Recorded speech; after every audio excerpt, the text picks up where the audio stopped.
Kendati hasil survei elektabilitas masih memposisikan Anies di urutan ketiga, parpol pengusung mantan Gubernur DKI Jakarta itu tidak khawatir.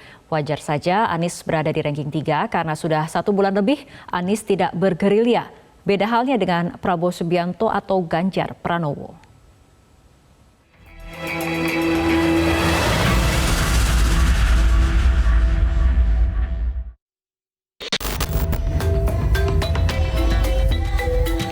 Peta koalisi pemilu 2024 memang belum dapat terbaca secara gamblang.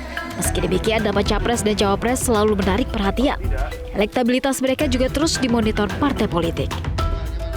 Teranyar Lembaga Survei Indonesia LSI merilis elektabilitas capres baik itu Prabowo, Ganjar, dan Anies bersaing ketat.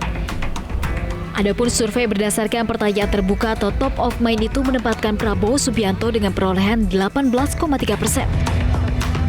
Ganjar Pranowo 16,2% dan Anies Baswedan 13,1%. Direktur Eksekutif LSI Jayadi Hanan dalam rilisnya juga menyebut elektabilitas Prabowo terus menguat.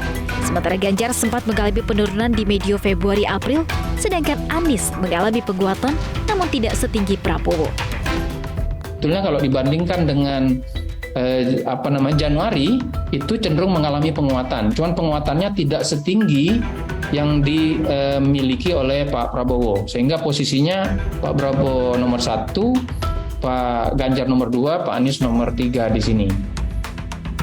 Nama-nama lain juga dinamis.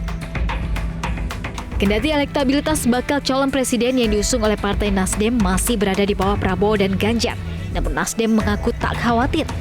Ketua DPP Partai Nasdem Willy Aditya justru optimis mengingat Anies belum masuk ke daerah-daerah di Indonesia. Yang kemudian kita lihat di tengah serbuan, di tengah kepungan, di tengah intimidasi, di tengah teror, toh Anies tetap the big three yang menghiasi semua papan survei kita. Jadi itu clear. Partai Koalisi Perubahan untuk Persatuan pun terus menggodok bakal calon pendamping Anies di Pilpres mendatang. Setidaknya sudah ada 5 nama yang disiapkan untuk mendampingi ex-gubernur DKI Jakarta itu. Hanya saja anggota tim 8 dari Partai Nasdem Sugeng Suparwoto belum mau menyebutkan siapa nama-nama tersebut.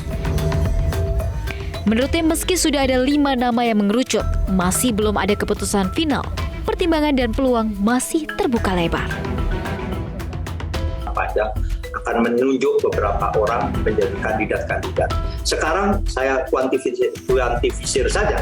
Sekarang sudah ada 5 kandidat yang sudah mengerucut, tetapi bahwa siapa-siapanya, sekali lagi secara etis belum bisa disebut di sini. Bagian dari strategi kita juga menunggu kandidat yang lain siapa, sehingga nanti kita bisa ada pertimbangan-pertimbangan strategis kalau kita menunjuk satu dan lain calon wakil presiden kita.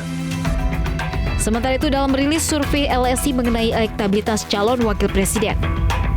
Dari simulasi 17 nama, Gubernur Jawa Barat Ridwan Kamil menjadi yang teratas dengan 19,5%.